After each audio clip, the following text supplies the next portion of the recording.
soo gabagowday munaasabada 5 sano guuradii ka soo wareegtay markii radio kulmiye la aasaasay hadda waxa ku suganahay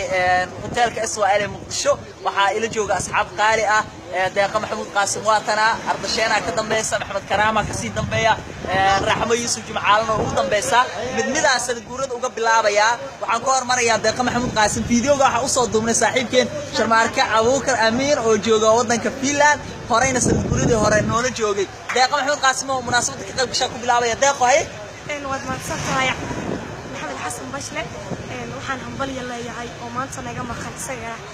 garab weyn xubin weyn oo naga mid qayb kamid ah jirkeena liiga Sharmaarka Abuukar Amiin walaalkayga qaaliya waxaan leeyahay hambalyo filan ayuu u dhaadagaya munaasabada KNN Sharmaarka waxaan leeyahay waa munaasabadii ugu horreysay oo naga maqan Sharmaarka waa tahay fiidiyowga halkaaga ka dhaadagaysa waa way ma santaa deeqa maxamuud qaasim waa daawateen maxamed karaama isna ila jooga maxamed karaama haye saaxiibkayga qaaliga ah Sharmaarka Abuukar Amiin oo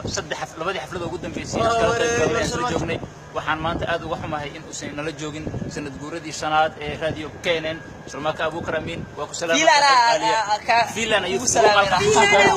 sanad guurada maanta ay kaaga shaqeyntaa Sharmaarka saaxiib waa ku xiiso doona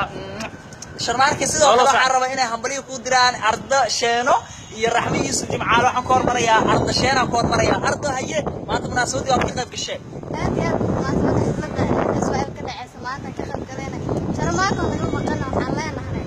meeshaada kaga shidnaanaysa haye waa tahay ugu dambeyntii fiidiyowga waxaan ku soo gabagabeynayaa raxmo yuusuf jimcaale gabadha uga shida Muqdisho quruxda Muqdisho u tartamaysa waa tahay raxmo haye Sharmaarka Abuukar Amiin fiidiyowga u duubeena maxaad miilad Sharmaarka Amiin waan rajaynaynaa sunu guuladii ka soo socday inaan la joogi doonto maanta wallahi aad ku tabnay waxaan ku rajaynaynaa inaad ku noolaatid nabad naxariis meel ku joogtid waa tahay fiidiyowgii waa naga intaa fiidiyowgan waxa u duubeena Sharmaarka Abuukar Amiin oo jooga wadanka Finland Sharmaarka maalintan ku arka adduunka xajabaad Muqdisho kaaga timid waa waroo ku jecelahay nabadgelyo حسن مشلة رحمة يوسف جمعالة دقة محمود قاسم أردشان ومحمد كرامة أصحابنا وحنا كلنا هاي باي باي شو سنة تقولوا لا سنة كسر خاص وحنا ولا هاي سنة كسر أنا فينا نقول ما هذا أنا مش أنا وش لا تعوق سلامنا شرباركم باي باي صاحب